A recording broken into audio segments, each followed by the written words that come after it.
রাজধানীর তেজগাঁ ৭ রাস্তা মোড়ে ফলক উন্মোচন করে মগবাজার মৌচাক ফ্লাইওভারের ৭ রাস্তা রমনা অংশের উদ্বোধন করেন প্রধানমন্ত্রী শেখ হাসিনা। এরপর উড়াল সড়ক ধরে রমনার অফিসার্স ক্লাবে যান প্রধানমন্ত্রী। এর মধ্য দিয়েই উড়াল সড়কটিতে শুরু হয় যান চলাচল।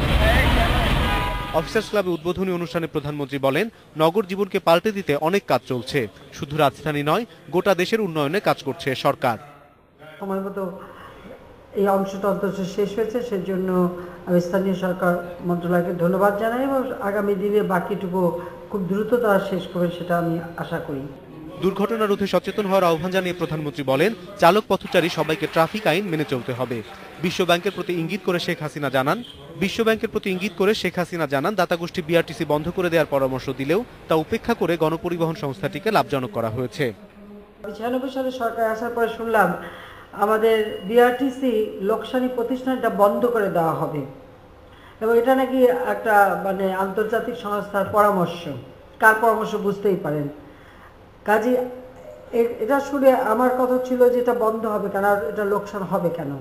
যদি আমরা সঠিকভাবে এটাকে কাজ করাতে পারি, মনিটর করতে পারি, নিশ্চয়ই এটা লাভজনক প্রতিষ্ঠানে পরিণত হবে। উদ্বোধনের সাথে সাথে উড়াল সেতু ব্যবহার শুরু করে নগরবাসী। স্থানীয় সরকার প্রকৌশল বিভাগ জানিয়েছে, ফ্লাইওভারের বাংলা মোটর মৌচাক অংশটি চলতি বছরের জুন এবং রামপুরা মৌচাক শান্তিনগর রাজারবাগ অংশটি ডিসেম্বরে চালু হবে।